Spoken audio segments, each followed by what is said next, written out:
Bacon time. Hey, what's up, everybody? This is Aaron Ludwig, and you are watching Dads with Bacon Talking Sports for this Thursday, August 17th, 2023. Thanks for joining us. Today on today's show, we'll be just recapping a little bit of what we've seen so far in the NFL preseason.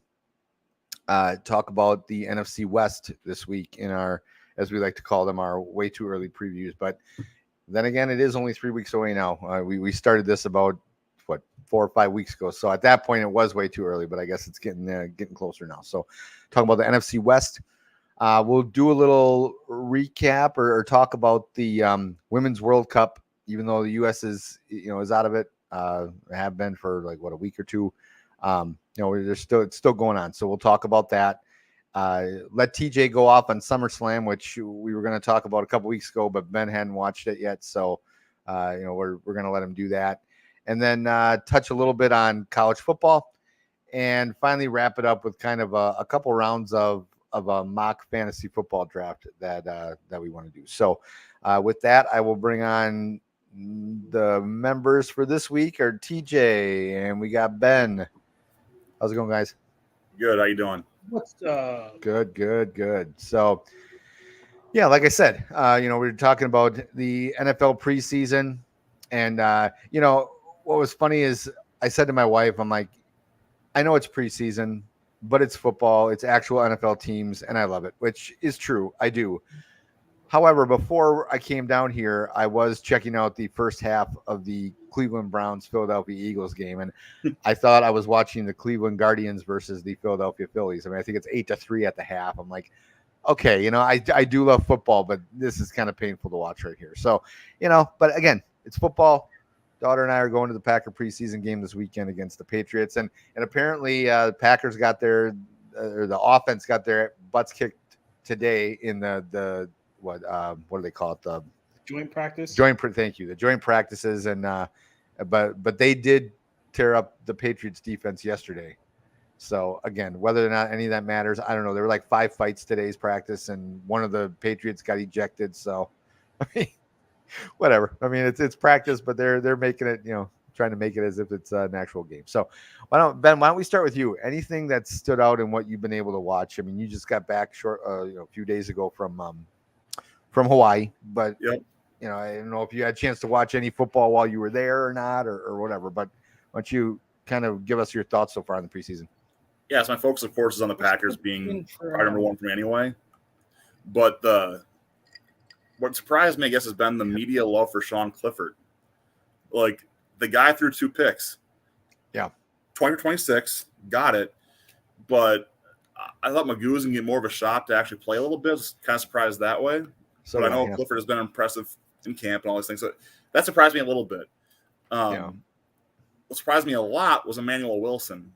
That dude reminds me almost like Amon Green broke free with the Packers a little bit. Just that he has that little extra wiggle, little something there. I'm not saying he's Amon Green, but I'm saying he's something different. That next year he hit, especially that 80-yarder, where I'm like, that dude's got something that other people missed on. Yeah. He's a 5th-round pick, if I'm not mistaken, or something like that. So, yeah. The other thing I saw is undrafted guy I liked before from Ole Miss is Jonathan Mingo getting out there and blocking. I mean, wide receivers blocking is one of my favorite things to watch, and it's one thing that we've made ourselves known for as the Packers. But seeing a dude get out there and get physical, that's a skill guy I can get behind. He's a long shot to make the roster yet, but he's a guy who's playing well and he's trying to earn his spot, and I can really get behind that too. Dobbs had a rough go down the stretch last year, but he caught that touchdown pass last week from Love. So, as a Packer fan, there's a lot to look at as a positive. But I think the other side of that one too is, like you said, preseason doesn't really matter. Probably not, but you know what? It's still good to see an offense putting up 30 points that could barely score 20 points last year, even if it is preseason. Yeah. Well, it's funny when you talk about Clifford. I've heard a few people talk about how, and he looked good. I mean, he did look good, but I mean that first pick he threw, a pick 6. I mean, I could have intercepted that ball the way he stared that receiver down, and but probably not, but whatever. But a little off shape. I got to get back in better shape. But it's funny how people will will kind of, I mean, you could tell certain people would rather see Clifford start than Jordan Love for whatever reason, because they will completely overlook those 2 picks. Yep. But then Jordan Love misses Musgrave, or was it Musgrave or Kraft? Which one did he miss over the middle there? I mean, it was not a good, I mean, it was a pretty bad throw. Right. But you would have thought that he threw a pick 6 to end the Super Bowl. Or I mean, the way some people carried on about it, it's like, oh, but we won't even pay attention. Those same people, I guess my point is, the same people will be like, oh, Clifford, yeah, we don't care about those 2 picks. Like, well, wait a minute, you gotta. I mean, obviously, if you're trying to be objective, I mean, yes, it's great to point out the great day that Clifford had, and I will say I believe it was, I don't know if it was after that first pick, or I think it was after the second pick that he threw. He came right back, and I think that was when he connected with Wicks on like a 40-yard pass where he thread the needle. TJ, I don't know if you saw any of this game that we're talking about, the Packers Bengals, but he thread the needle. I mean, it was almost a Favre best type, like just step back and winged it. And I mean, that was an impressive throw. I was, we were watching the game at home and like, holy crap, that was and what made it more impressive was that it came after that bad, bad pick where he seemed to have that ability to just be like, screw it. We're just going to, I'm just going to step back and wing it. And some, that's completely anti-Aaron and the anti-Rodgers. Right. But it's definitely the complete pro Favre. So I mean, if you were a Favre fan, and I've heard a few people say, not to compare him to Favre, but that was kind of a Favre like performance, So I think what you see there though too, Aaron, is a lot of guys want to cheer for that later round pick. They want to see that 6th round pick be something more than he is. Yeah. They want that Cinderella story. And so Jordan Love was the guy picked too soon by us. He's a first round pick that they traded up to get him, whatever else. So I think people want to cheer for the underdog, and Clifford is far from Big Red Dog, but he is the elephant in the room right now in the quarterback room. Yeah. Well, and I think, I mean, I want to see the guy do well, if for no other reason than I'd feel like we had a solid backup, because all off season, everybody's been saying, they really need to go out and sign a veteran to be the backup to Jordan Love. And at the same time, it's like, well, if you can have a young guy, I mean, Favre didn't really have, I'm trying to think, other than like Jim McMahon, Favre had Ty Detmer, who wasn't he wasn't necessarily young. He also had Hasselbeck for a while. Mark Brunell, Aaron Brooks, Matt Hasselbeck. Yeah, these guys were all younger than him. Yeah, so it was like, it can work. Obviously, you would, ideally you want to have a younger guy, but or an older guy just to kind of help out Jordan Love. But that's assuming that you feel he needs the help. All right, TJ, why don't we talked about the Packers now for a few minutes. Why don't let's go to your Cowboys. Have you been able to watch, or what preseason games have you been able to watch so far? So there's 3 games. I'll talk about the Dallas game, what impressed me, what didn't impress me, and then there's actually one team that I'm actually crossing my fingers for this player to get a starting position over the starting quarterback position. But Dallas wise, we did play Jacksonville. So Jacksonville's coming off, a pretty, I don't want to say phenomenal season, but a good season in Jacksonville standards. They came out of nowhere. Doug Peterson's definitely whipping that team into shape, and that's something that they need. They haven't had a solidified coach to really kind of show them the promised land. Like Doug Peterson's won a Super Bowl. He shows them that ring, and they're like, "Hey, I can do this for you. You just got to, you got to be there for me." That was awesome. I'm very happy for Jacksonville. Trevor Lawrence, I think, is still, they say he's overrated. I think he's still underrated. He has not gone to his full potential yet. I think, I think this is 3rd season. Yeah, it's like third season. Yeah. He's going in the third. You have your rookie year. Everybody's looking at you like, hey, what can you do? He kind of stumbled a little bit. And then you have your, as they call it, sophomore slump. A little bit of a sophomore slump, but he got into the playoffs. So I was, impressed with that. I feel like this year, dude, he was really good when it came into this preseason game. I actually have the stats right here. He went 5 for 6 for 36 yards, 1 touchdown, and 1 interception. I mean, and I'm pretty sure he was out there for the first series, and that was I was First going to two. say I'm surprised he even played, to be honest with And you. Dak put a jersey on, had his headset on. I'm like, all right, you're a sissy. Stay out. I was very impressed with Jacksonville. They're very well coached. Doug Peterson, doesn't matter what week it is in the preseason, he's going to have those guys out there to see what he can work with. Guarantee you this week it's going to change as well. Yeah. And just before you go on, just kind of touch on Trevor Lawrence one more time. That first year, I almost want to just throw it out for him because I know he's going to his third, but that whole year with Urban Meyer was a mess. And, it kind of reminds me of, people talk about that Love is going into his fourth season. His first season, his rookie year was COVID. And he was, I think he got injured early in camp or like, I don't remember what exactly happened. So to me, like I throw that first season out because I don't feel like it was anyone really learned a whole hell of a lot during COVID, especially if you're a rookie. But yeah, I felt bad I thought Trevor Lawrence, in fact, I think we even talked about it at the end of last year, what Trevor Lawrence, where he'd be at now if he had a full season or his rookie year with I'm sorry, who is he? Who's the coach right now? Wow. Doug Peterson. Doug Peterson. Wow. If they had Peterson, his whole rookie year, so he'd be in his third year with Peterson, like how much further ahead would he be? I mean, obviously we'll never know that. But anyway, go ahead, TJ. One more thing there too, actually, before you go. Gardner Minshew was there too before. And that was Minshew Mania was going on. So you had that other kind of piece that there was some Jacksonville, and Lawrence is the biggest deal ever, right? But there still were some that are loyal to Minshew because he was a gutsy, fun cowboy to watch, right? But anyway, go ahead, TJ. Sorry. So now coming on to the Dallas side, the guy who really surprised me was Will Grier at quarterback. He hasn't had very many starts. He's been more of a kind of like the practice squad, and they'll bring him up towards like the end of the season. When Dak was out, it was him and Cooper Rush.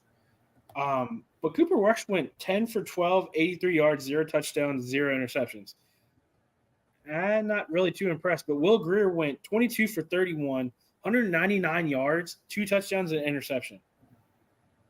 I was very impressed. Now he is a West Virginia Mountaineer. It burns coming out of my mouth. I'm happy that he's playing, but I've never liked him. I hate the Mountaineers. And to see him play like this under a scheme where there's no more Zeke, that offensive line was not the starting offensive line. So it showed some promise for the season. Then he had Deuce Vaughn. He had 8 carries, 50 yards, averaged 6.2 yards, and had a touchdown. That's that shifty little Darren Sproles guy. I mean, and I'm going to say he reminds me a lot of Darren Sproles. Small, shifty. He'll get through the hole, and that hole could be like that big, and he can still find it. It's just amazing. He is that big. He's that big, and the hole's like that big. So he's 5'5", man. That's crazy. So now coming on to the quarterback that I'm very, very, very hyped on right now, and I think he's playing right now. Yes. Dorian Thompson-Robertson. That guy is a fiend. And if they do not have him either as a starter, I know Watson's the starter, but if he doesn't get any playing time this season as a starter, the Browns are sitting on a gold mine with this kid. He can do it with his legs. His field IQ is amazing. His arm is not quite there, but he is a stud. And I love watching this kid. The progression down the field, he sees an open hole, he's taking it, he's going. That's all they need to do. Watson's washed up. I mean, I'm sorry. He's washed up. After everything that happened, he made all this money. He may or may not have done what he did. He's washed up. I'm not a Watson fan. He needs to sit out, get a nice slice of humble pie, have Thompson come over to his bank account, type in some stuff, slide some of that money over to him. That's it. Question for you, too. Do you know how old Deshaun Watson is? Is he like my age, like 28, 29? 27. No, he's the man is not washed by 27, especially when he loses a full season due to the whole situation he was dealing with. The man, he's got rust. He's got rust, and he's in the rust belt on a terrible team. The Browns are a terrible team. So on DTR, though, I've got to agree with your assessment overall, besides calling him a fiend. My issue with him, that arm's a noodle. He is De'Aaron King for the defenders, and they should use him like De'Aaron King was used for the defenders. Go ahead and let Watson be the Te'amu, and let DTR be the De'Aaron King. And you can use that same kind of style of offense the defenders used, and it can work. It can work in the NFL. We saw it before when Tebow was kind of doing that little gadget stuff as well when he was in the league. You can use that to their advantage. And if the Browns are smart, they have nothing to lose besides more games. Mm-hmm. So they might as well use this, and you still have Nick Chubb there. You still have a lot to work with, but they've got to use it. And to your point, DTR needs field time. You got to find a way to get that man the ball in his hands to use his legs to create more plays. So I'm glad you brought him up. But I'll say this. My one grudge against the man was his time at UCLA was so underwhelming for how talented he is. Yes. And that bothers me because he's in a conference with defenses and he didn't put out. That scares me as an NFL fan. I'm a little bit concerned if I'm a Browns fan and turn the ball over this early. Now, to your point, if Watson's a bad year this year, next year, give the man a shot. I'm on board. I think it's the first time we've ever agreed upon something. Hey, we'll take it.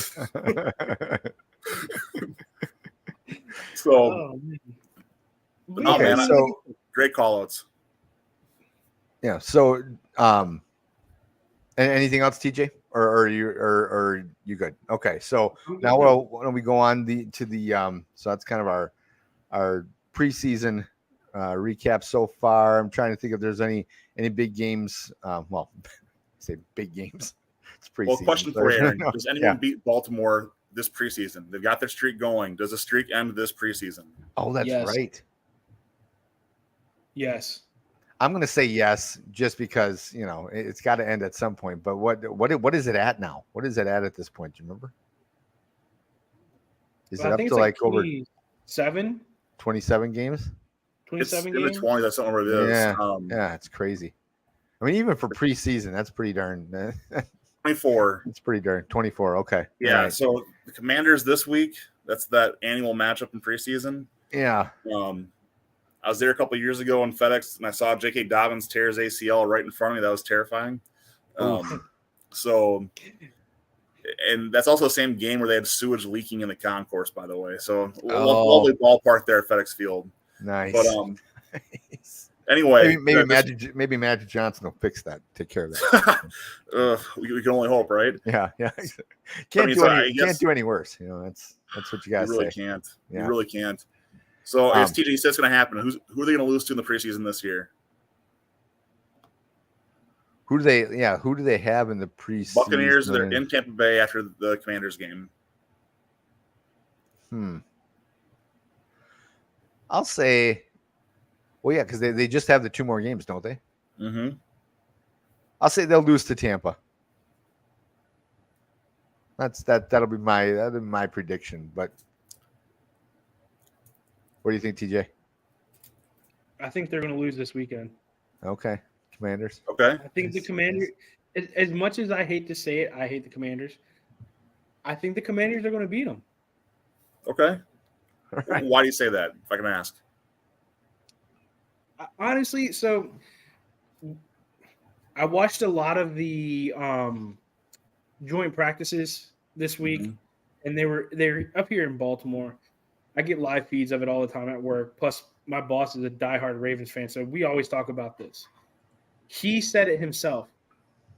I'm going to go back because there's also a petition to get the name back. The Redskins, I'm going to always call them the Redskins no matter what.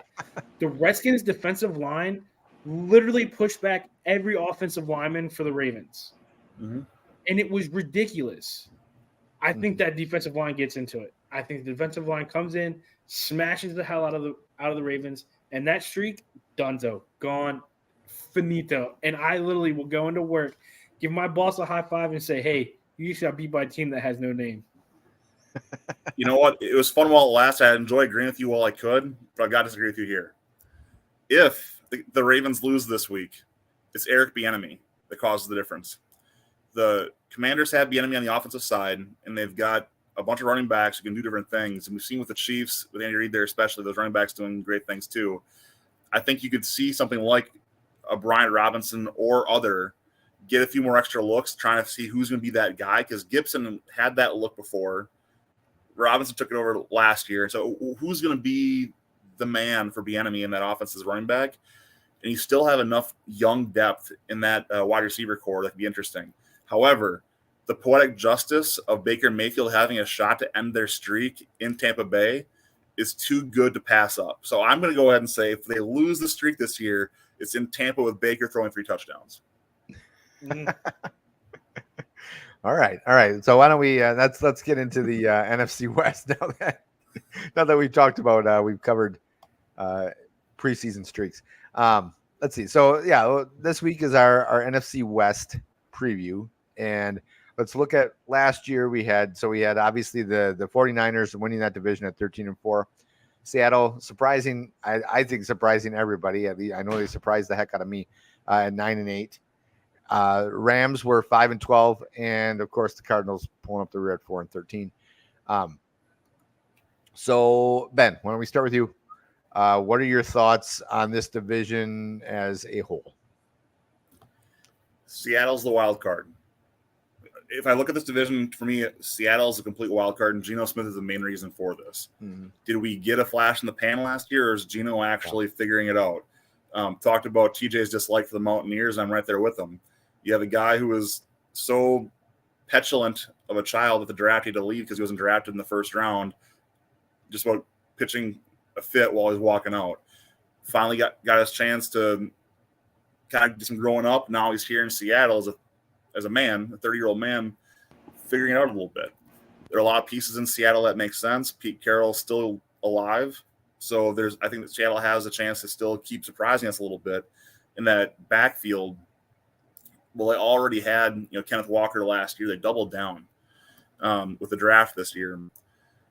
And so I think that you look at that running back with Charbonnet, another UCLA guy, by the way. And then Drew Lock having a big camp too. So if Geno does falter, there is that hook of the guy they traded to get in the Russell Wilson deal, kind of waiting in the wings, has kind of been that disappointment to this point in his career.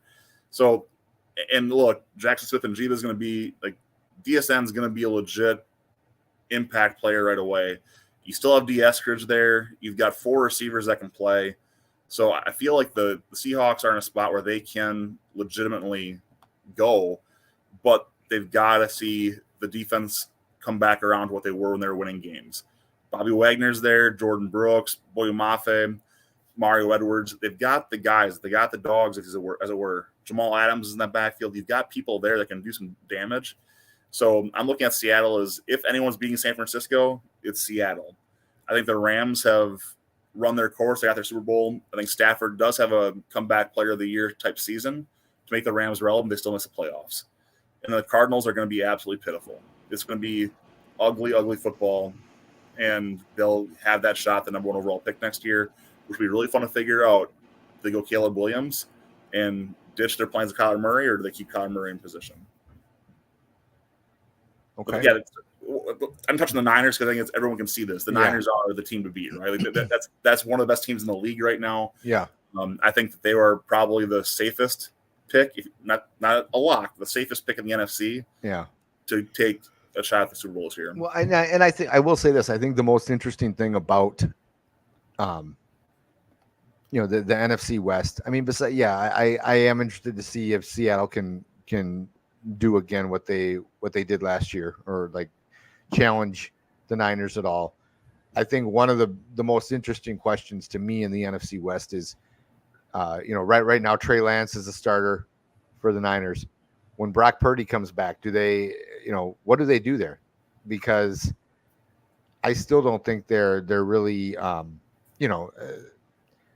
mean, Trey Lance is their guy because they did draft him, in the first round and all that kind of stuff a couple years ago. But, can you ignore Brock Purdy and what he did the last 6-7 games of last year, including getting them to the NFC Championship game before he gets injured, I don't know. I mean, Ben, what do you? We'll ask TJ next, but what do you think about that whole thing? If you're the Niners, do you stick with Lance?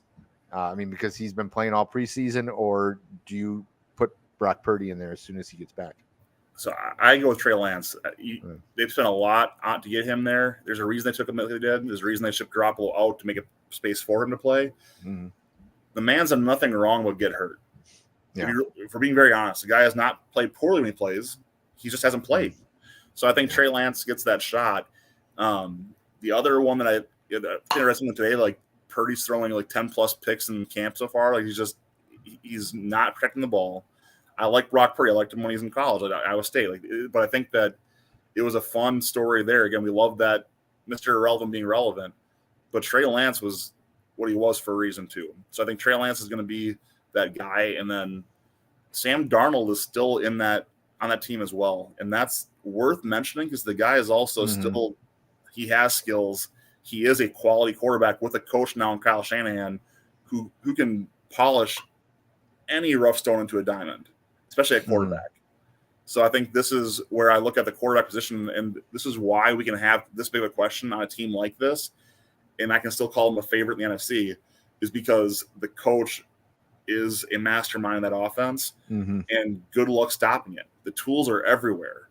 I mean, Deebo Samuel and Brandon Ayuk, George Kittle, Chris McCaffrey. Yeah. It says it all right there, right? You don't even, to your point before, I can play quarterback in that offense, and then we win the game. Yeah. I mean, they definitely, you look at the scary part is you look at all those weapons, and their defense is so much better than their offense, in my opinion. I mean, that's the scary part. It's like if they could get a quarterback who could stay healthy, whether it's Trey Lance or Brock Purdy, just somebody stay healthy for a full season so that there's some consistency at that quarterback position. I mean, that's I hate to say it because I hate the Niners, but that is that's a scary team. Anyway, TJ, what are your thoughts on the NFC West? So I don't know what it is, Ben. Like, I know that we're going to do fantasy football together, but if this is a good connection, dude, I might need to hit the lottery tonight. I completely agree with you with Seattle being a wild card. They are. I think last year was not a fluke with their season. They definitely have something that they can use. I feel like, God, I hate Mountaineers. I truly do. Like, if you ever see me in West Virginia and there's a Mountaineer sign, I'm going to kick it. I'm going to punch it. And if somebody comes after me, by golly, I'm punching them too with it. I'm putting a hole through somebody's chin. But Geno Smith, I don't know if it's the fact that Pete Carroll got to him, because I'm not going to sugarcoat it and pardon my French, but he was a baby back bitch from day one. Coming out, he threw himself a fit. He said he was all this. He got into a fight in the locker room, got his jaw jacked up. Like, the dude's just was not worth the time. Pete Carroll got to him. He said something to him, or he did something for him that just made him snap and realize, hey, NFL stands for not for long, son. He's got to find his niche, and he found it in there. Kenneth Walker was, a great rookie running back out of Michigan State. Let's see, will he have his little sophomore slump? I don't think so. I think he'll have a solid season. DK Metcalf, he's hungry. He's seeing all of his friends doing something in the league, and what's he got really to show for it? A pacifier mouthpiece that everybody wants now. Maybe he does something spectacular this season and gets out there. Oh my God, yep, Ben, coming for you. You're next. You're definitely next. I feel like, with the Rams, Stafford's coming back. I'd like to see how he fits back into the system. I know that, they won the Super Bowl and everything, but that was with the team where they had OBJ, all these key components to the team. They're not there anymore. So can he bring a team that, struggled massively last year back to the promised land?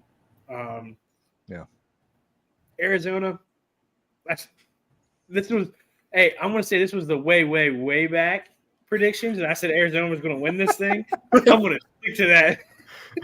It was a way, way back. Yeah, I wasn't gonna bring it up, TJ. I wasn't gonna bring it up. You could have, if you hadn't said anything, we would have gone through this whole show without even, But go, you're, you know what? Props to you for bringing up that statement. Hey, and I'll be honest with you, I feel like it was more or less of me just seeing, kind of seeing last season with them and seeing that there was a little bit of potential. And I was like, hey, you know what? They may do something this year. Yeah, that's just.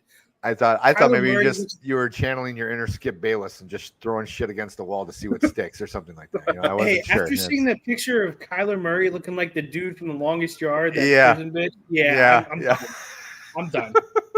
They're dead last. I'm sorry. Any Cardinals fans that watch this, you can hawk me all you want. It's. Oh, no trust me, prison I bitch. don't think there's any Cardinals fans that are going to sit here and get on the chat and try to convince you that you're wrong, or any of us that were wrong, because that team looks But this is my thing with the 49ers, okay? And I had to look this up while you guys were talking, because I still was trying to figure this out. There's a lot of guys. Hold on, where'd it go? There were a lot of guys who left the 49ers. I'm not saying they were pivotal role, but at the same time, it was something that they found for the 49ers to work. For instance, you had Jimmy Ward, Charles Omenihu, Aziz Al-Jalari. Hopefully I said that. Some of these defensive guys that played under D'Amico Ryans. Again, where's D'Amico Ryans? He's the head coach of Houston. Is that defense legit without him there, and with some of these guys that have left? Is this going to be a legit defense where they can help carry this team? That's what I'm iffy about, because D'Amico Ryans is a defensive-minded guy. He was a massive, linebacker. Everybody loved him. He's not there anymore. I think that's what I'm worried about. I still think that the 49ers will win this division.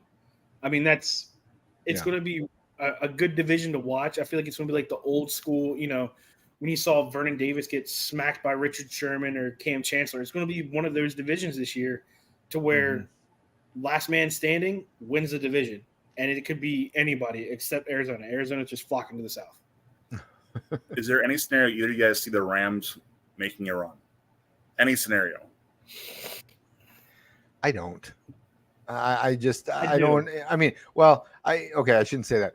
I mean, if either the Niners or Seattle, get hit with injuries, I mean, that's always the caveat with the NFL, right, with football in general, whether it's pro or college or whatever. As long as those two teams stay relatively healthy, I just don't see it. And I know a lot of the, quote unquote experts have been picking the Rams to have a big year. And I mean, granted, after last season, I mean, it wouldn't be hard to have a much better year. I mean, a 9-8 year compared to last year would be, leaps and bounds better. But I don't know. I just don't see it. Do you, Ben? I don't. I mean, I think this is where Cam Akers has been the odd man out for those guys for so long, and that running back position. Then all of a sudden, late last year, he's the guy. Yeah, I don't think so, guys. And then you look at that wide receiving core. Look, no one's to deny Cooper Kupp's amazing, and he can change a game. Got it, agreed, no problem. But Van Jefferson, okay, like he was an Ole Miss kid that went to Florida, was okay. Skoranek, Demarcus Robinson, Tutu Atwell, Puka Nacua, Tyler Johnson. Like, this is not a receiving core that strikes any fear. I mean, and unlike the Packers youth that I'm positive for, these guys are in that spot where they're that third, fourth, fifth year where they've not really put out. Demarcus Robinson's been everywhere and done nothing. So, I mean, Tutu Atwell, I think I love his speed, but again, he's been disappointed to me. I look at this and say, if I'm Stafford, I'm looking at saying, Tyler Higbee and Cooper Kupp, please bail me out because this is going to be horrible. And even going beyond that, on the defense, there's only one name on that defense that puts any actual fear in me, and that's Aaron Donald. Yeah. I mean, the rest of that defense, I mean, Ernest Jones is good player. Give him his flowers there, but he's not great. You know, Jordan Fuller, same thing, good player, but there's nothing there that says this is a team that's going to put any fear in you. There's no one you have to game plan for outside of Aaron Donald anymore. And Matt Stafford's already said before he's debating retirement. So I'll give you one scenario I think that could change this, and that's going to be a massive in-season trade, which doesn't happen anymore, right? Yeah. You take a massive move of somebody moving a superstar who's upset and not playing yet to flip the script here.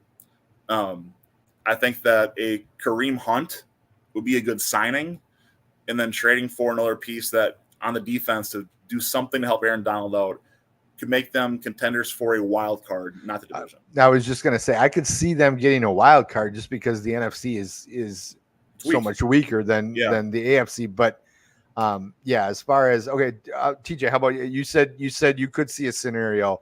What scenario could you see a scenario with them winning the division or just getting into the wild card?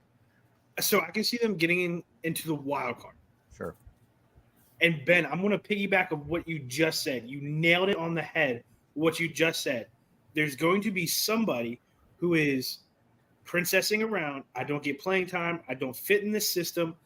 I want to go. I want to leave, and I want to try something different. I'm going to give you one guess of who I'm thinking right now. And Ben, this is the offensive player. Okay.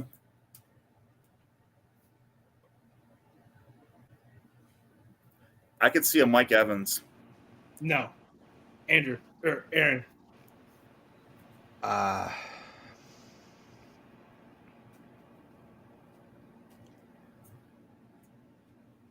Devontae Adams? No. I was just kidding, but go ahead. OBJ. Nice. This is the first year offensive coordinator for the Ravens. Okay. They are looking more at Lamar Jackson than they are what is surrounding him. Mm-hmm. They are one of those, let me get this quarterback that we just paid oodles of money for a system that he can run. OBJ doesn't get the ball as much. There was a fit like he did in New York. Okay. Mm-hmm. He leaves. He sees Matt Stafford's coming back. There's a potential the Rams do something. Mid-season, he goes to LA. Like he did when he was with Cleveland. He was with Cleveland, then mid-season, he goes to LA, wins himself a Super Bowl. I see that happening. And I also, Ben, I agree with you.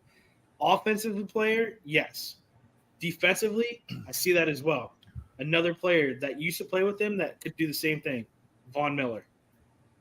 Says deuces to Buffalo, goes back. Because him and Aaron Darnold were two peas in a pod. I mean, those guys were inseparable. When Von Miller left, Aaron Donald was like, I'm retiring. And they gave him some money to come back, and he came back.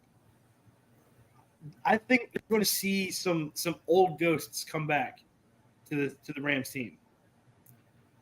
Okay. Does McVay survive another down season? No.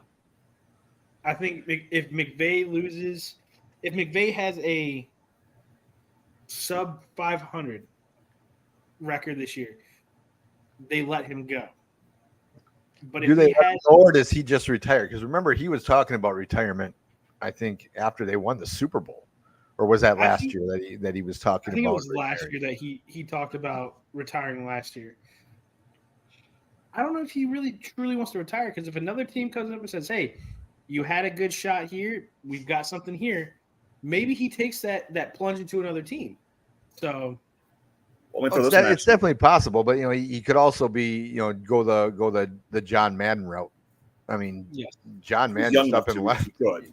Yeah. Let's not show TJ. How do you take this on for size? What if the Saints botch the division this year? They lose the division, and McVay is available.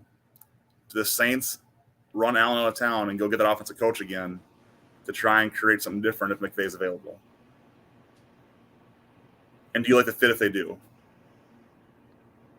Oh, I think he froze up. Hold on. Well, Aaron, waiting for him. What do you think? Sorry.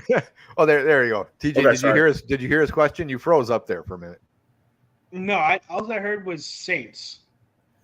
So if the Saints botch their division somehow this year, they go sub 500 and McVay's available.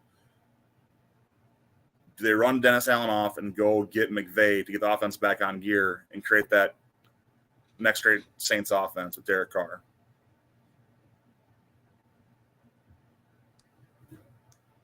No, did he freeze up? Jesus, did I freeze again? Briefly, yeah. Briefly, okay. But nice you heard that, yeah. We it looked like you were contemplating something, and then it was way too long. So, okay, so you heard the question though. Yeah. So yes and no. Yes, because I feel like the Saints would have the team to back him up, and Derek Carr is definitely one of those quarterbacks that could help him out. No, because I feel like the Saints are going to find a coach that is just going to blow us all away and be like, why? Like, why would you do like? It would just be something that would. I'm going to use a big word that I just learned today. It would flabbergast me. Big words from a big Sasquatch. Flabbergast me if the Saints picked him up. Well, let me throw another name at just close to the region there just for fun. Lane Kiffin at Ole Miss. He froze up again. Dang it. Anyway, I'm having fun with the Saints here. Look at the Saints. There's a lot. Again, I think the Saints are going to do well. I think that Allen's safe. The Saints fan base, the team loves them. But I like the concept of a guy like that next Sean Payton, which is what McVay was compared to before, by the way. Yeah. It would be interesting and intriguing in a spot like that. But anyway, sorry I'm taking your spot here, Aaron, asking all the questions. But oh no, that's all right. My wife came down, so I wasn't even listening anyway because perfect. Yeah, it was perfect timing. But no, yeah, the next Sean Payton. So I wonder if McVay is gonna like rip on any former coaches too. But sorry. Okay, all right. So that's I think we're all in agreement. Niners first, the Seahawks second, but could possibly cause some trouble for the Niners, maybe. And well, I mean, we know about the Cardinals.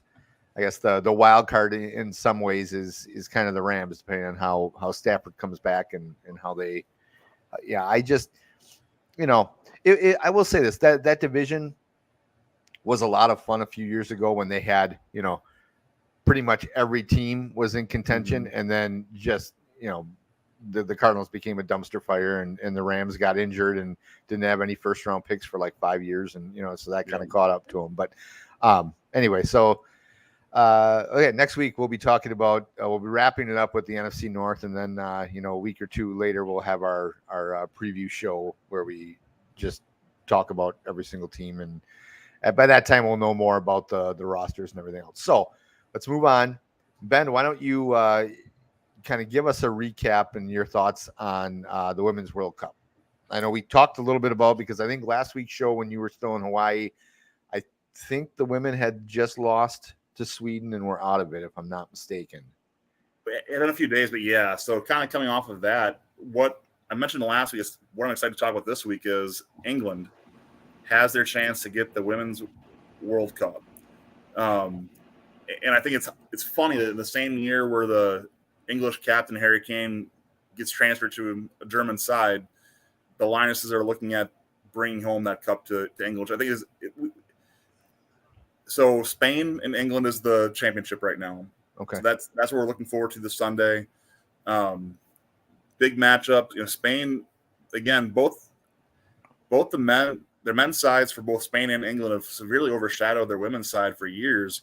Mm-hmm. And partially because the Spanish side has not done as much as the men's side has, but the English women have been a strong presence.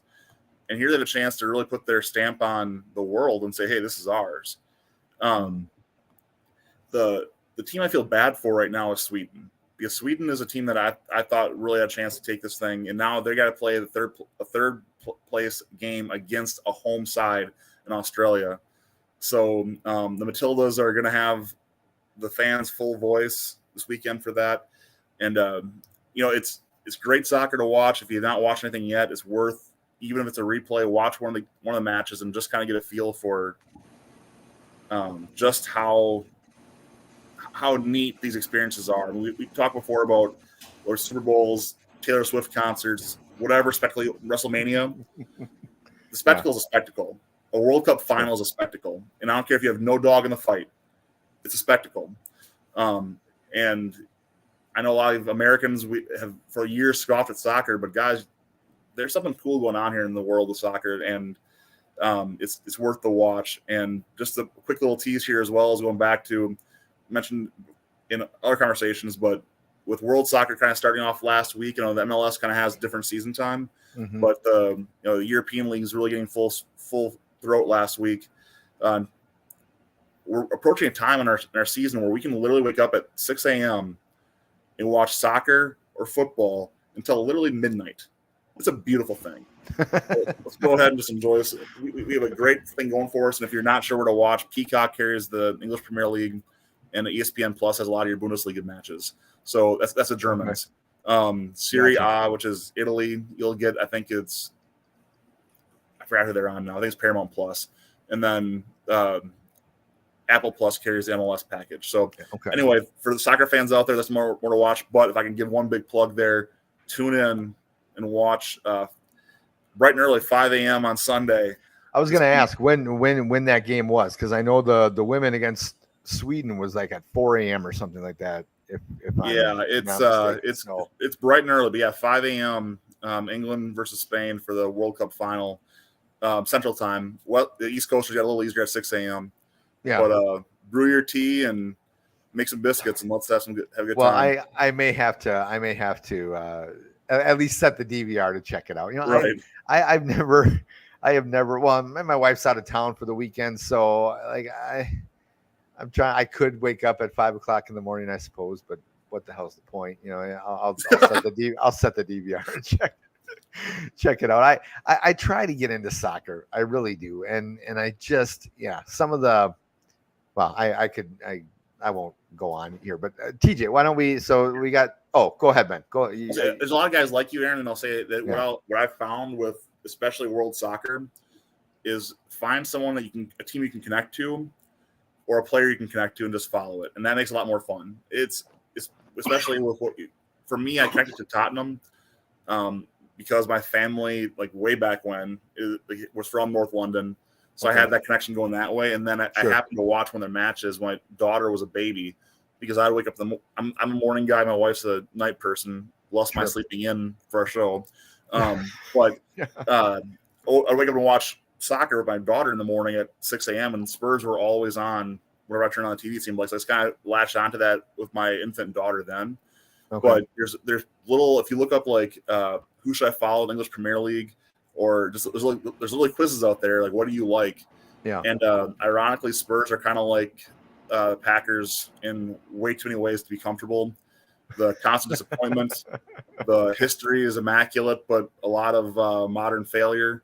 So you kind of find those parallels in what you like, and it ends up being cool. But listen, I'll stop the sales pitch here. But well, no. And what team is it that Ryan Reynolds bought? Do you remember Burnley.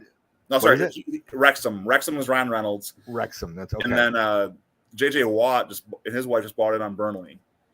Okay, so now what leagues are those two in? What league is Wrexham? Burnley is in the English Premier League.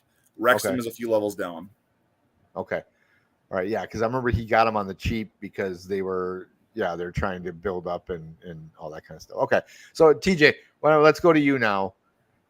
And like I said, a couple weeks ago was it last week or 2 weeks ago? We were gonna talk about SummerSlam 2 weeks ago. Yep, we put it off because we didn't want to ruin too much for Ben.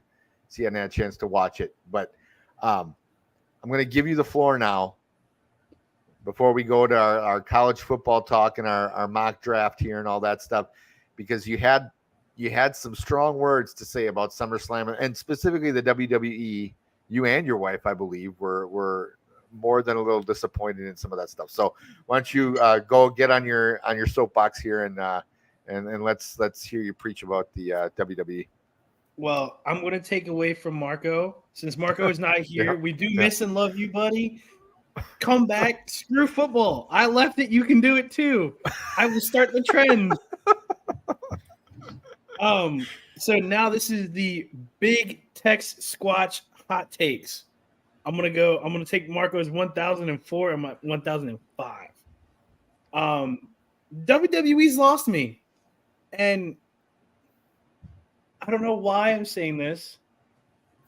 I'm gonna dabble in AEW now.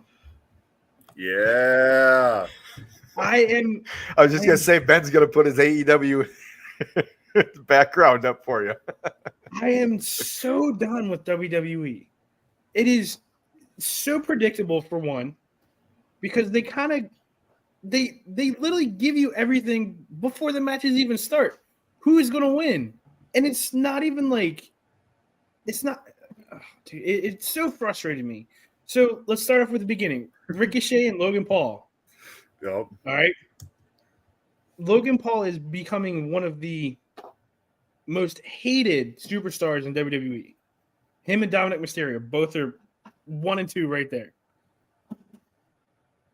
WWE's feeding on that because Logan Paul merchandise during SummerSlam actually skyrocketed. Mm-hmm. Dude, I don't think I ever saw. I think I read somewhere where his merchandise went up 85% over everybody. I mean, even Cody Rhodes, Brock Lesnar, all these big names. Logan Paul up there now, and well, don't you know? Fucking Logan Paul, he won it, beat Ricochet. Did I think it was a good match? Subpar. All right. Now we get to the Brock Lesnar, Cody Rhodes. Everybody knew Cody Rhodes was going to win this. If you thought Brock Lesnar was going to win this, dude, you got yourself some balls, man. Brock Lesnar is getting up there in age. I love him to death. He's just like the Undertaker. You're getting up there in age. You got to start thinking about, okay, when am I going to end this? Because don't turn into a Ric Flair. You're going to be talking really fun, man. So, we knew Cody Rhodes was going to win that one. And I'll be honest, at the end of it, when he shook his hand and put his hand up, I thought that was amazing.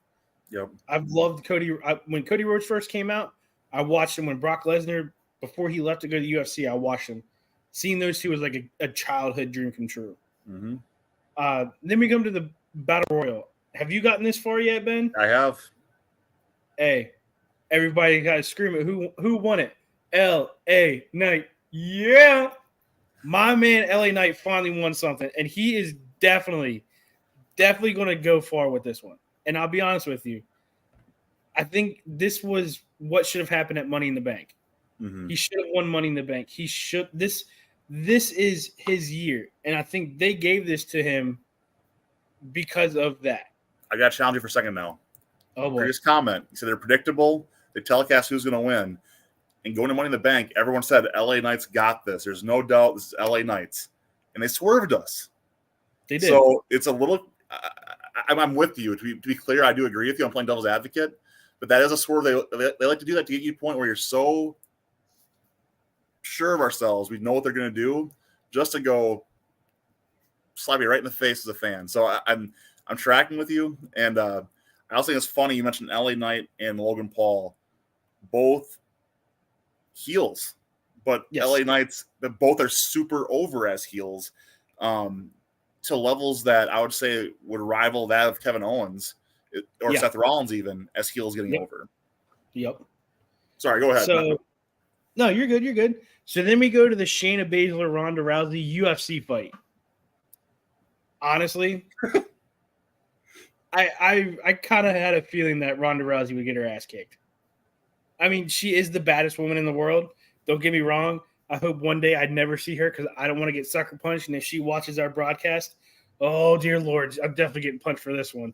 Hey, guys, link Ronda, please. Someone link Ronda. Let's not. Can we not? Because I really don't feel like fighting for my life. But I think it was also kind of cool that they integrated UFC into WWE. Mm-hmm. And I'm wondering, are we going to see a lot more of that? Because, Matt Riddle was a UFC fighter. He has that UFC pedigree in him. Same with Brock Lesnar. Are we going to see more of these integrated matches with WWE and UFC? Now you got the one match that, I'm sorry. I hate to say this. I hate going through. Going through is terrible. I hate them. I wanted Drew McIntyre to win, but he didn't. It's all good. I feel like sooner or later, Drew McIntyre will win something. Finn Balor, Seth Rollins. Hey, it's kind of just like the bloodline. They're going to start. Judgment Day is deteriorating. It's going down. I think September 2nd, man. I think that's the last time we ever see Judgment Day together. Ever. I think something's going to happen, and it's not going to be for the good of any of them. I don't want to get in that triple threat for the women's. That really pissed me off. I think that's where that started losing me. That, like, and this is coming from a guy who's hurt himself, torn his ACL. It's a true injury, and the fact that WWE had Bianca Belair fake almost an ACL tear, and to come back, win it, and then lose it to Io Sky. That set me off, man. That really set me off. I was extremely upset. And then they put the biggest load of garbage on you at the end of the night. Biggest load. Jimmy Uso betrays his brother. Now Jey Uso's out of WWE. Yeah, okay. Everybody who's like, oh, I saw that coming. No, you didn't.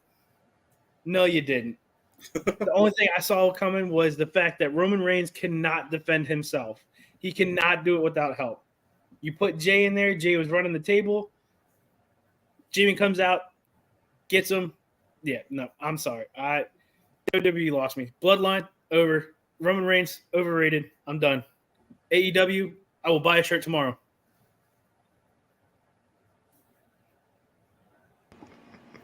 Okay, all right. Sorry, I was a little distracted. Ronda Rousey's agent was on the other line here. I was setting up. Yep. Hey, Ron, how you doing? And on the line right now. No, I'm just kidding. Okay, so now that you feel better, TJ? I mean, I asked you to wait 2 weeks to kind of let that all out. So hopefully everything's okay. I feel amazing. I can go to sleep with a smile on my face. There you go. That's what we're here for, man. That's what we're here for. We're a big family here. Anyone else want to call up, and I'll put the code, and you can call and vent about the WWE. So Ben, do we have any big, before we move on to, we'll talk a little college football next, and then do that mock draft. What's coming up with AEW? Anything coming up in the near future? So the AEW has actually outpaced WWE in their sales in Wembley Stadium for their Labor Day weekend event. All in, so that's massive.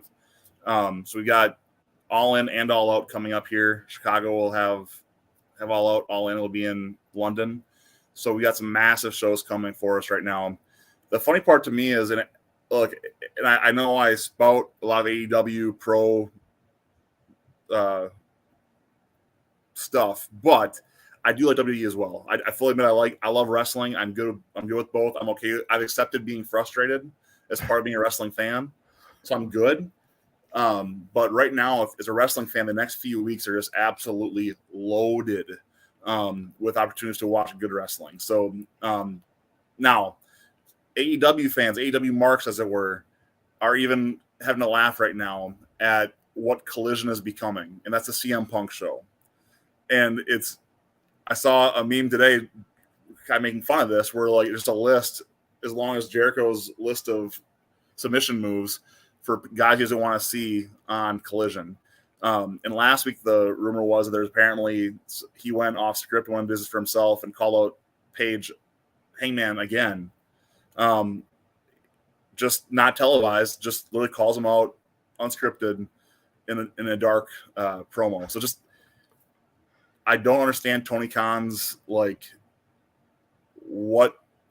does CM Punk have on him that he's given him his own show, his own spot to do whatever. It's just mind blowing to me. And I will pop very, very, very hard when CM Punk's face caves in and he actually has to walk away. Nice. That's my pipe bomb, guys. I'll drop that one right there. That's my pipe bomb. I would love to see his wife again. She's a hot one. Yeah. Okay. All right. Now let's move on before we get into trouble with our wives here. All right. And, my wife is sitting right in front of me, and she's giving me that look of, what does she look like? Yeah, well, my wife wouldn't be doing that, but okay. So let's so like I said, we're going to talk about the kind of we've been very heavy on the NFL lately, and have been kind of ignoring college football, which depending on excuse me, how you feel, can be, frankly, the last couple of weeks have been crazier than the NFL with all the talk of the expansion and everything else. And amongst all that, they did release the AP Top 25 preseason rankings. So I'm just going to list those. I'm not going to try to sit there and share my screen, but I'll list them right now. We have number 1 Georgia, number 2 Michigan, number 3 Ohio State. This is the AP, not the coaches poll. Number 4 Alabama, 5 LSU. So let's just go with those top 10, or I'm sorry, top 5. Anything you would change in that top 5, Ben? Why don't we start with you? So we got, again, just to review: Georgia 1, Michigan 2, Ohio State 3, Alabama 4, LSU 5. Yeah, so I'm gonna make I put Clemson in an LSU spot right now. Okay.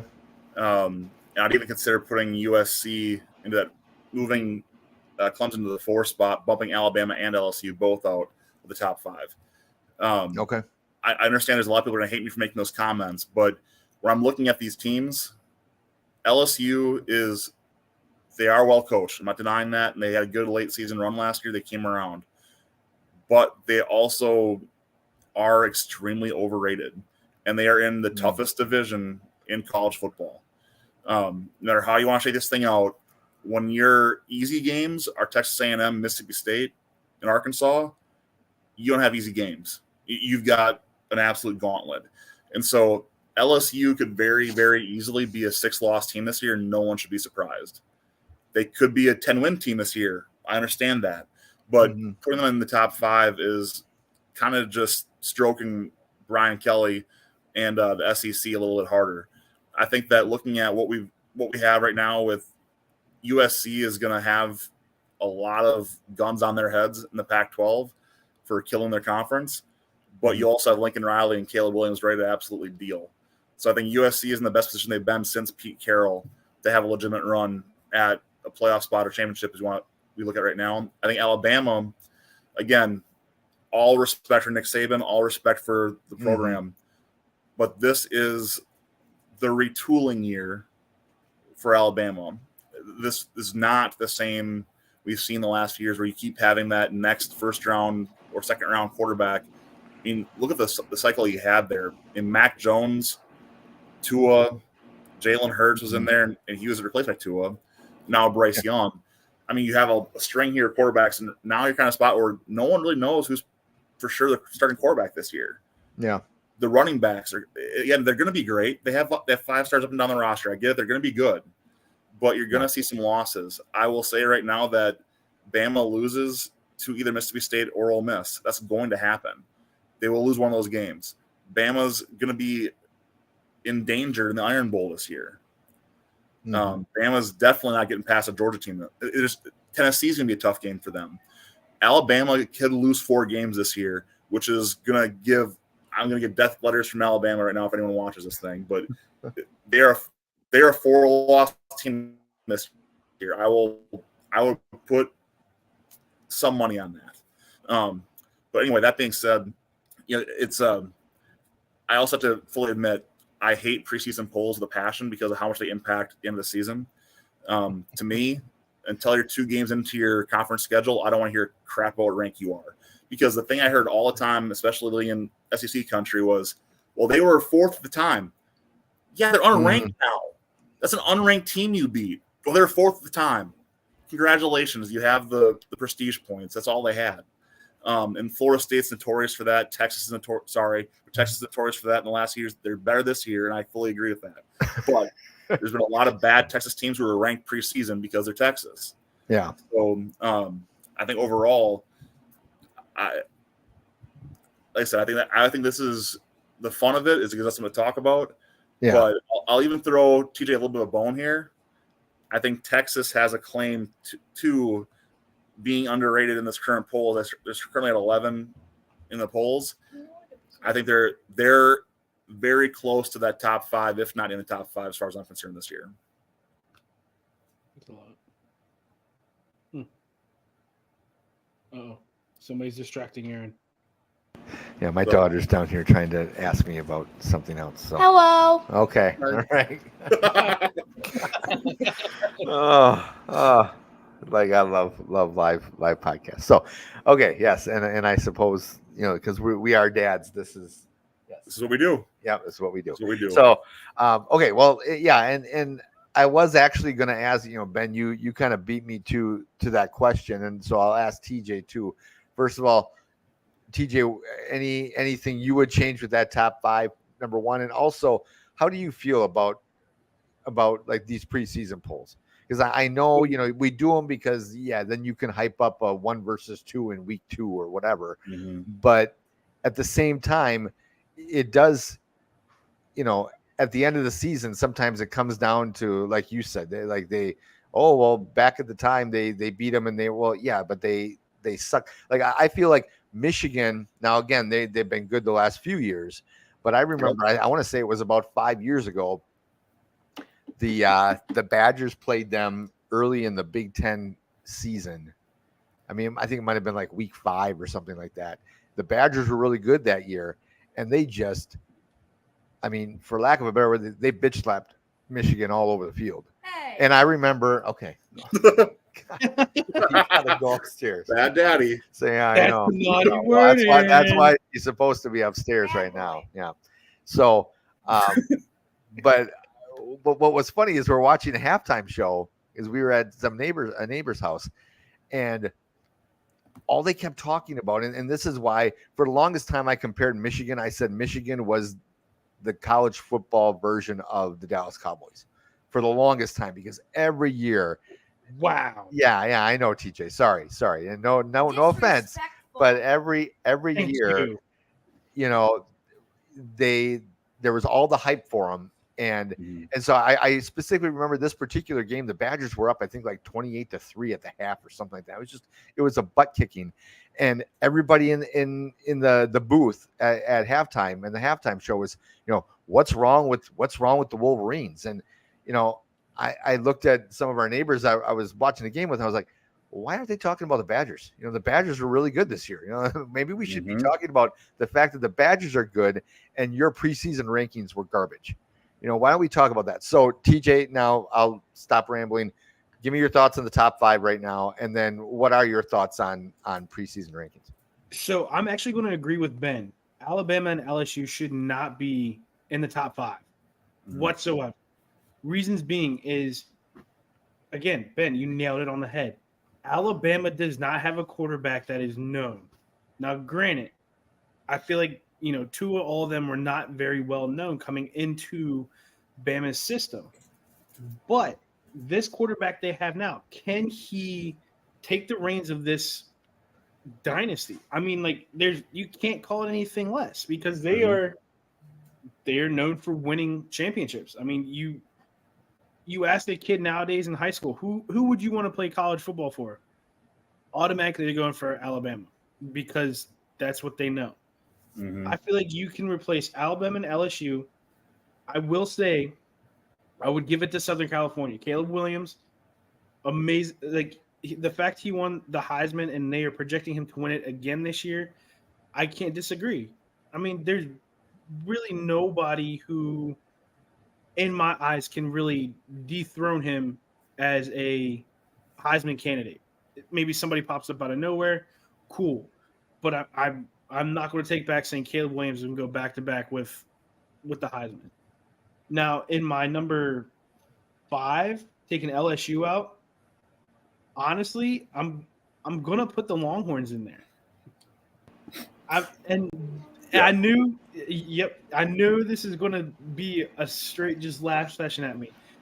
This is, I think, the year where, one, Quinn Ewers, he has to mature.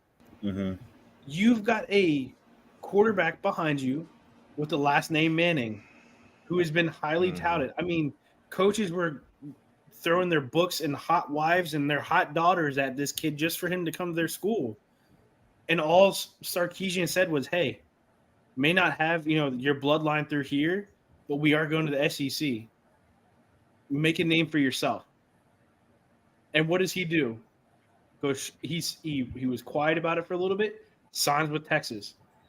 When he played in the orange-white game, he went 9 for 9, 100 yards, and a touchdown. Quinn Ewers could barely even complete a pass. There's a QB battle. I mean, and it makes me happy. Now, I also can see your Clemson can definitely be up there. Florida State can definitely be up there, but Alabama and LSU, they're going to go 4 and 5. They're just going to tank, and they're going to continue to go. And once they hit the top 25, it's going to keep going down.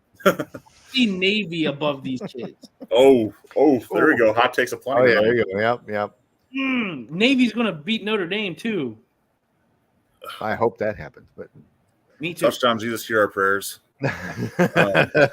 So now coming with the preseason, like you were asking before, I hate them. How can you rank a team who doesn't have, we're not sure what they look like at, in the top 5, let alone you got a team who got completely mutilated in the college football playoffs, and you have them at 17. My eyes is this. Screw the rankings in the preseason. We don't care. Play your first 3 games, and then once you get to your conference play, that's when the rankings need to start coming out. Screw your 1s and 2s. No. I think the way it needs to go is the defending champions are number 1. Until you dethrone them, you can't say they're not number 1. They go through the season. If they lose the game, cool. They drop down to 2, whatever. But these preseason rankings really don't tell you much. Like, they have, Tulane above Iowa, Texas A&M, Ole Miss, North Carolina, and Oklahoma. I mean, granted, I hate Oklahoma. Always. Screw the Boomer Sooners. But, they have Wisconsin over freaking Oklahoma. I'd love to see that game. Oklahoma's trash, man. Will Venables is trash. Oklahoma is going to be a dumpster fire this year, and Venables is going to lose a job if they get the SEC. I hope so, because if we win the Red River rivalry like we did last year, you're going to see me running around butt naked in my neighborhood. I would pass.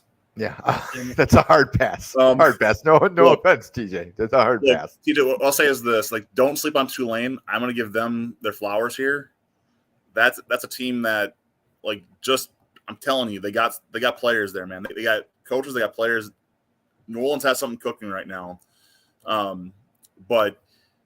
So for me, looking at this, Iowa, I have a hard time putting Iowa in the top 25 at all. Top 10 defense. But that offense is so putrid, I can smell it from here. I mean, it's brutal. So for me, looking at this right now, I think that I guess my other part, even though I say I hate these things, I will say that my most overrated teams that we have not talked about yet, Florida State, Oregon State, Oklahoma, A&M, and Iowa are probably the top overrated for me looking at the current top 25, is saying those are all teams that, to me, do not belong anywhere near where they are right now. Florida State has gotten all this love, but if you watch that LSU game last year, that was horrible football. Granted, it was week 1, neutral site, but it was bad football. And I just don't see Florida State being that good. They're in a weak enough conference, but Miami can beat them. They're going to lose to Florida. I know I've talked before, but I do support Florida, but I'm telling you right now, the Gators are going to be better than people think they are. The Gators are going to be an 8-win team. And they have the guys there. You have the coach getting his guys, and Graham Mertz is going to finally not disappoint his coach, maybe. But Oregon State, to me, they're that weird one, right? It's almost like the polls try to give them a boost saying, hey, somebody take these poor guys. Someone take the Beaver. We want the Beavers to be somewhere. What have they done to deserve a top 20 spot? Again, it's preseason, doesn't matter anyway. But I just I think that I'd put Ole Miss, for me, top 15. Again, it's the question is they have a defense or not. If they have a defense, they can beat anybody. Their offense is lit. Now, let me ask you this, okay? And it's something that I crack up about. Where do you see Colorado this season? Are they going to have a winning season with the first year of Prime? Or are they going to look at this and be like, why the hell did we do this? Colorado's already won that deal because we're talking about Colorado in preseason football conversation. They've already won. People watched their snow-filled spring game just because of Prime. Like, I will fully admit I am cheering for a dumpster fire. I am anti-Prime in all forms, the drink, the coach, whatever. I'm anti-Prime. Optimus, sorry, buddy, you're lumped in now, I guess. But anyway, looking at the schedule for Colorado, I do not see them being all that good. They're going to get the wake-up call week one, TCU, at TCU. Oh, Jesus. Look, Fort Worth is going to be buzzing. They're trending in the right direction as well. They've got the talent. They got the pieces there. TCU is going to lay Prime out. All that Gucci he thinks he brought to Colorado is going to look really, really, really shabby. Real quick. That cowboy hat's going to look great down there. It'll look like it fits, but I'll tell you what, like,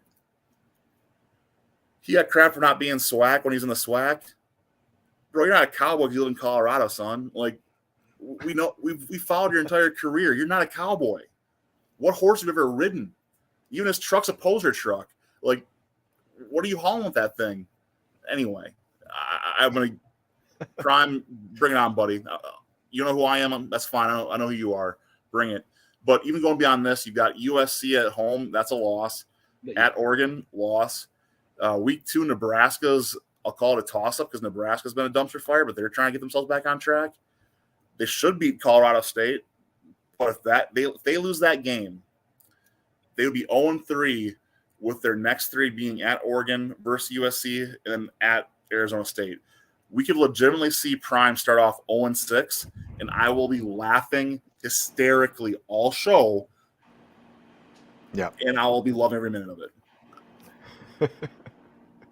Yeah, I'm not. There's so much hype for him. I honestly don't believe he can even, live up to all that in Colorado. I just don't see it, and going back to the Big 12, it's like, okay, go back to the Big 12, but you're still gonna probably get bitch slapped around there too. I mean, I don't see. I mean, maybe the transfer portal helps him, but anyway. So okay, why don't we wrap it up real quick with a couple rounds of the mock draft? We're gonna, we are talking about doing a Dads with Bacon fantasy league. We're still working on how that format's going to work because I know we had talked about, Marco had talked about wanting to do like a relegation kind of thing where you could be, either move up and do a higher league, or move down, that kind of thing. So we're still working on that. We are going to do something though. We'll have more information about that soon. We have to because it's a couple weeks away. But let's what we'll do. We'll just do, why don't we do like, since there's only 3 of us, we'll do 5 rounds. And we'll start with, Ben, we'll start with you, go TJ, then me, and we'll do kind of the snake kind of thing. So then I'll have 2 picks in a row. So is that what you were thinking, Ben, when you wanted to do kind of a mock draft? Okay, all right, perfect. Okay, so let's go with you. You have the number 1 pick in our early mock draft here. Even though I know you said you're in like 7 leagues and you probably already had drafts already for a few of them. So I honestly haven't. I've only had my dynasty drafts, so my redraft leagues are all still fresh, and that's the other thing. Labor Day weekend for me is soccer, football, fantasy football. So getting ready for it. But nice.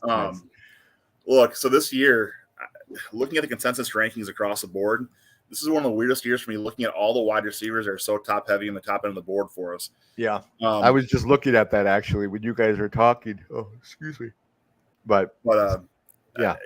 I'm old school, and I've got to stay true to myself here. And CMC is my first pick, man. I got to stick with this.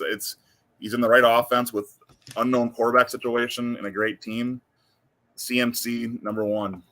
Christian McCaffrey. All right. So Christian McCaffrey is off the board. TJ, who are you taking with your first pick? With my first pick, oh, you know what? I'm gonna make Marco proud here. We'll pick up Travis Kelce. Okay. All right. Hold on. Are you writing this down, Ben? By I chance am, or not? yes. Okay, good, because I can't find a pen. Okay. All right. So this guy, I got the next pick, and this guy has done well for me, even though he's a Minnesota Viking. But I'm going with Justin Jefferson for my first pick. Good. And then for the second pick, I am going to go with Austin Eckler. Okay. So TJ, you are up. Well, again, I'm going to make another person happy that's not here. With my pick, I got Stephon Diggs. Okay, making Troy proud. All right, Ben, you got the next 2. Yeah, so I've got to take Jamar Chase here. That one I can't really avoid. Number 6. The guy's so good. So got Jamar Chase, and then I mentioned him earlier in the discussion today as my consideration here. But so for me, it goes down to Derrick Henry or Nick Chubb, and I think they're both trash teams this year, which makes it a little harder. Yeah. And I think Chubb has more to play for given his need in that next contract. So I'm going to go Nick Chubb here, number 7. Okay. All right, TJ, who do you got? Well,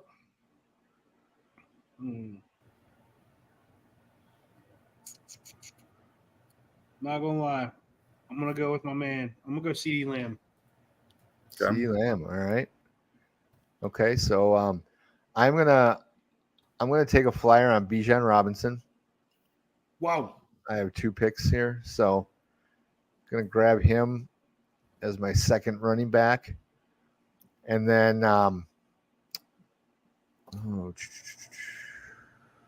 Sir, you spelled his name wrong. Yeah, I know I did. Okay. and then I will go with dang.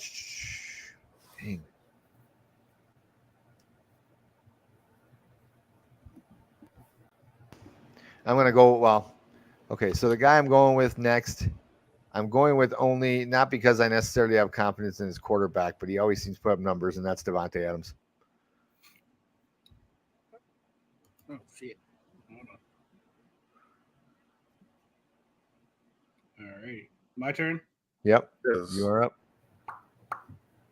All right. I am going to go Devontae Smith from the Eagles. Okay.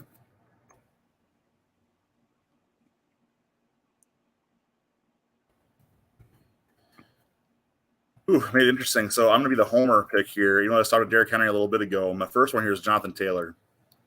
You just talked about his contract. I think he's the best player on the board right now, talent-wise. Hard to pass there. Yep.